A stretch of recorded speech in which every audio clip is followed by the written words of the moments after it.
ഒരൊറ്റ ചോദ്യം കൊണ്ട് ഒരു രാഷ്ട്രീയ നേതാവിന്റെ മനസ്സിൽ ഇടം നേടാൻ സാധിക്കുമോ? സാധിക്കും.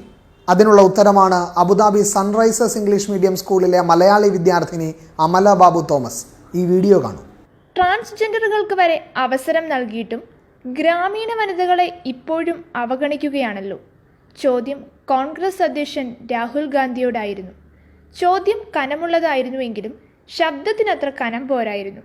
ഒരു 10ാം ക്ലാസ്സുകാരിയുടെ ശബ്ദത്തിന് അത്രമാത്രം കനമുണ്ടാകാനും തരമില്ലല്ലോ.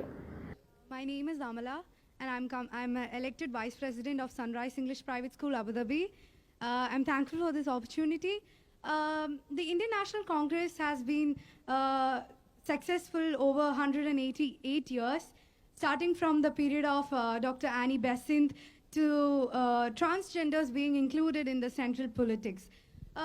My question is that women in the rural areas, the heart of India, has not been given much opportunities or attention compared to the women that we have on the central politics.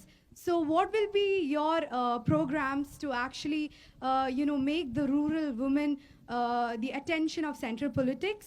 And I would also like to know, most of the kids in India have underwent child abuse and child mortality, and how would you change in case if you become the Prime Minister of India?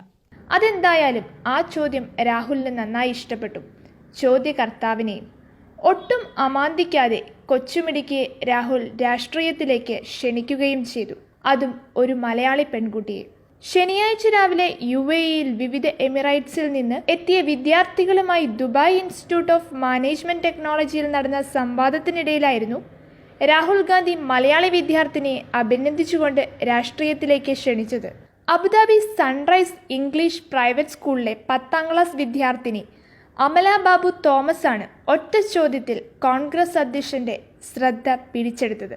Congress എക്കാലവും സ്ത്രീകൾക്ക് വലിയ പരിഗണനയാണ് നൽകിയിട്ടുള്ളതെന്ന് രാഹുൽ പറഞ്ഞു. വനിതാ bill ഉൾപ്പെടെയുള്ളവ കോൺഗ്രസ് സർക്കാരിന്റെ നേട്ടമാണ്. അമലയെപ്പോലുള്ളവർക്ക് രാഷ്ട്രീയത്തിലേക്ക് വരാൻ താല്പര്യമുണ്ടെങ്കിൽ തീർച്ചയായും അതിന് അവസരമുണ്ടെന്നും സന്തോഷത്തോടെ സ്വാഗതം ചെയ്യുകയാണെന്നും രാഹുൽ ഗാന്ധി പറഞ്ഞു. പരിപാടി കഴിഞ്ഞ് മടങ്ങും വഴി അമലയെ നമ്മൾ വീണ്ടും കാണും എന്ന് പറഞ്ഞ് ഹസ്തദാനം ചെയ്യാനും രാഹുൽ മറന്നില്ല.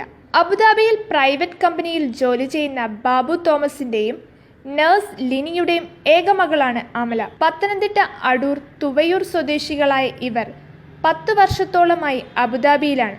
Thuvayoor infant Jesus English medium school വിദ്യാർത്ഥിനിയായിരുന്ന ഈ മിടുക്കി 5ാം ക്ലാസ് മുതൽ അബുദാബിയിലാണ് പഠനം.